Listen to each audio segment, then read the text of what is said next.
এই বিজয় বাংলাদেশের বিজয়।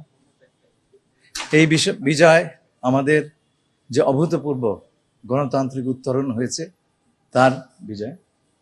এই বিজয় আমাদের প্রিয় প্রধানমন্ত্রী বিজয়, কারণ তিনি যদি এই সিদ্ধান্ত না নিতেন এবং দৃঢ়ভাবে এবং অবিচলভাবে বিরতিহীনভাবে আমাদেরকে সমর্থন না করতেন, তাহলে এই 10 বছরের রাস্তা 10 সপ্তাহে আমরা অতিক্রম করতে পারতাম না।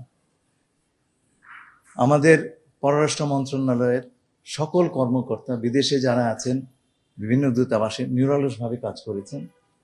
আমাদের পররাষ্ট্র প্রতিমন্ত্রী এবং মাননীয় প্রধানমন্ত্রীর পররাষ্ট্র বিষয়ক উপদেষ্টা, আমরা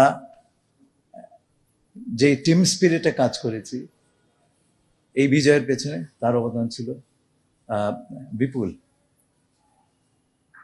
এই বিজয় আমরা বাংলাদেশের ভবিষ্যতের কাছে উৎসর্গ করছি।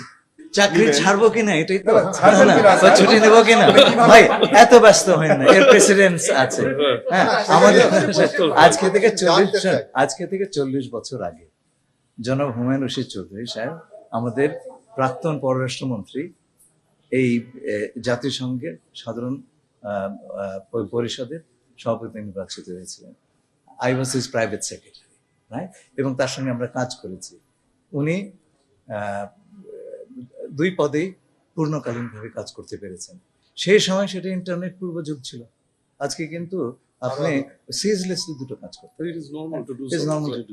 অনেকেই বলেছেন যে এখন যিনি আছেন জার্মানির, উনি তো পররাষ্ট্রমন্ত্রী ছিলেন, উনি তো ওই পদ ছেড়েই কাজ করেছেন। আসলে যে জিনিসটা হচ্ছে, উনি গ্রিন পার্টির নেতা ছিলেন, গ্রিন পার্টি ইলেকশনে হেরেছে, সুতরাং পররাষ্ট্রমন্ত্রী থাকতে পারেননি।